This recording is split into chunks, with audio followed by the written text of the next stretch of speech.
Are most organized and good leaders. Thanks for coming to my TED Talk. Actually, we're getting breaking news right now on the death of OJ Simpson. We're going to go out to a special report.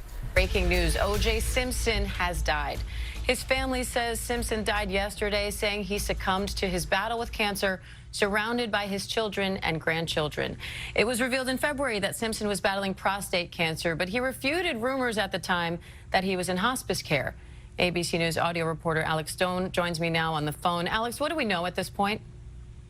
Well, Diane, his family, as you mentioned, says that he died yesterday, we believe, in Las Vegas, where he had been living. It was only a couple of weeks ago where he had refuted the claims that he was in hospice care right around the Super Bowl. Word had come out that he may have been in hospice care, and he put out a video on X saying that he was fine, looking like he was going to go golfing. His impact on Southern California and really the world cannot be overstated. Going back to his time in the NFL and at USC and then the NFL, then the infamous trial in the 90s for the double murder of Nicole Brown Simpson and Ron Goldman. He was acquitted of that. There were a number of years where he was in and out of the headlines, and then we covered for a number of months the hotel room armed robbery case in Las Vegas. He ended up going to prison for that, got out, had been living in Las Vegas. His family now saying on X that he has died, Diane. Alex, he became such a national focal point during that trial for the murders of his wife and his ex-wife at the time and her friend. What legacy does OJ Simpson leave behind now so many years later? Well, I think that depending on how one looks at O.J. Simpson, there is the football part of it, the star that he was, the Hertz commercials running through the airport. He was the biggest of the big star before that trial. And then the shock of the trial. There are many Americans who will always believe that he committed that double murder, others who believe that he did not. You remember the lines that came out of that. If it does not fit, you must acquit.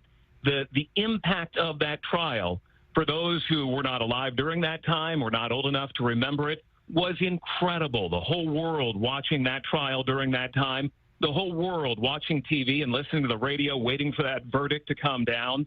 And then when it came down, much of America did not agree with it. And then he was sometimes almost comically in and out of the headlines over many years. And then to get in trouble again in Las Vegas, to get back his own memorabilia. He got into the memorabilia trade and selling his items over many years, and then went into retirement, always claiming he was looking for the real killers of Nicole Brown Simpson and Ron Goldman.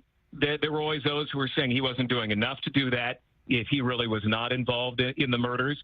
But he then went into retirement in Florida and Nevada and had been relatively quiet over the last couple of years. All right. Alex Stone, thank you. And again, we have breaking news that OJ Simpson has died. His family says he succumbed to his battle with prostate cancer. OJ Simpson was 76 years old. And we're going to return you now to your regular programming. For those of you in the West, that's Good Morning America. Our coverage continues on ABC News Live and abcnews.com. And we will have the very latest on world news tonight. I'm Diane Macedo in New York. Have a good rest of the day. This has been a special report from ABC News. And we've been following this story as O.J. Simpson's family made the announcement on X this morning. Yeah, all of them tweeting that they are obviously asking for privacy in this situation. We know that O.J. had been battling prostate cancer. That announcement came out. I guess he revealed that back in February. So now we're seeing that he has succumbed to his death. Of course, we're going to have more on this breaking news coverage of the death of O.J. Simpson throughout the day. You can always check in on Action News at noon, which will be coming up in about an hour or so.